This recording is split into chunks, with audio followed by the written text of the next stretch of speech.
غلامی سے آزاد ہوں تو وہ باتوں سے نہیں ہوگا نہ وہ سیاست سے ہوگا. بالکل بھول جائیں, دھوکہ ہے, سوائے دھوکے کے اور کچھ نہیں ہے.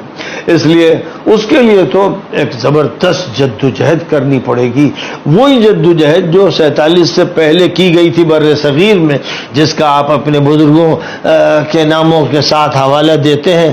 اس کے بغیر کام نہیں چل سکتا, کیونکہ فوج آپ کی نہیں ہے. یہ جب آپ بولتے ہیں ہماری ہے ہماری, تو اپنے ضمیر کو دھوکہ دیتے ہیں, دل کو دھوکہ دیتے ہیں, اپنے دماغ کو شکار کراتے ہیں. وہ آپ کی نہیں ہے.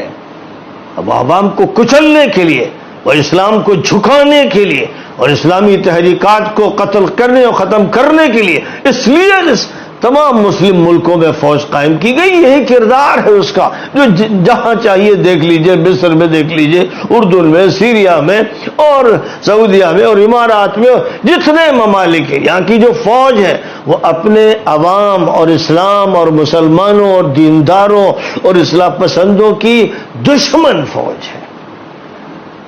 اس لیے بغیر ایک فیصلہ کن معرکے کے کچھ نہیں ہونے والا ہے. خوب اچھی طرح یاد رکھیں, وہ سب لوگ جو چیختے ہیں, چلاتے ہیں, بار بار بھاگ بھاگ کے کورٹ جاتے ہیں اور بار بار بات کرتے ہیں مذاکرات, اسٹیبلشمنٹ سے مذاکرات. کتوں سے مذاکرات کرو گے؟ ان سے بیٹھ کے باتیں کرو گے؟ سوروں سے کرو گے؟ بندروں سے کرو گے؟ تمہیں خود اپنے اوپر شرم نہیں آتی؟ تمہاری بے شرمی کی انتہا ہے. تم انہیں جو بندر سور ہے کہتے ہو وزیر اعظم ہے, وہ وزیر اعلیٰ ہے, وہ ان کے بڑے بڑے عہدے بولتے ہو, تو تمہیں شرم نہیں اپنے الفاظ سے؟ بہرحال لکھ لیں کہ بغیر اس معرکے کے آزادی حاصل نہیں ہونی.